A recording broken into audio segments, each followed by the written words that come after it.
தாக்குதல் நடத்தப்பட்டு 20க்கும் மேற்பட்ட உயிரிழந்திருக்கக்கூடிய நிலையில தமிழகத்தில் உளவுத்துறை தீவிரமாக கண்காணிக்க தமிழக காவல்துறை உத்தரவானது பிறப்பிக்கப்பட்டிருக்கிறது. தாக்குதலை ஒட்டி தமிழக உளவுத்துறை முடக்கிவிடப்பட்டிருப்பதாகவும், சந்தேகப்படும்படியான நபர்கள், அடிப்படைவாதத்தை சேர்ந்தவர்கள் மற்றும் களவத்தை தூண்டுபவர்களை கண்காணிக்க உளவுத்துறைக்கு உத்தரவிடப்பட்டிருப்பதாகவும் உயர் அதிகாரிகள் தகவல் தெரிவித்திருக்கிறார்கள். அது மட்டுமில்லாமல் சமூக வலைதளங்களில் மத நல்லிணக்கத்தை குலைக்கும் வகையில் பதிவுகளை பதிவிடுபவர்களை குறித்து கண்காணித்து அவர் மீது நடவடிக்கை எடுக்கவும் உத்தரவிடப்பட்டிருக்கிறது.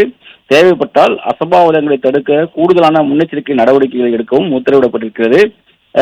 மக்கள் அதிகம் கூடும் இடங்கள்ல கூடுதலான பாதுகாப்பை அதிகரிக்கவும் தெரிவிக்கப்பட்டிருக்கிறது. பேருந்து நிலையங்கள், ரயில் நிலையங்கள், விமான நிலையங்கள்ல கூடுதல் முன்னெச்சரிக்கை நடவடிக்கைகளை மேற்கொள்ளவும் உத்தரவிடப்பட்டிருப்பதாகவும் காவல்துறை சார்பாக தெரிவிக்கப்பட்டிருக்கிறது. அதே போல லாட்ஜுகள் போன்றவற்றில் அடையாளம் தெரியாத நபர்கள் யாரானும் இருந்தார்கள், அவர் அடையாளம் கண்டு அவர்களுடைய விவரங்களை சேகரிக்கும் பணியில் ஈடுபடவும் உளவுத்துறைக்கு உத்தரவிடப்பட்டிருப்பதாகவும் தகவலானது தெரிவிக்கப்பட்டிருக்கிறது. சந்தேகப்படும்படி இருக்கக்கூடிய நபர்கள் குறித்து யாரேனும் தகவல் தெரிவித்தால் அதை பற்றி உடனடியாக நடவடிக்கை விசாரணை செய்து அறிக்கையை உயரதிகாரிகள் தெரிவிக்கவும் உயரதிகாரி தரப்புல தெரிவிக்கப்பட்டிருக்கிறது. தமிழகத்தில் உளவுத்துறை தீவிரமாக கண்காணிக்கவும் எல்லைக்குள்ள பாதுகாப்புகளை தீவிரப்படுத்தவும் உத்தரவிடப்பட்டிருப்பதாகவும் காவல்துறை உயரதிகாரிகள் தரப்புல தெரிவிக்கப்பட்டிருக்கிறது.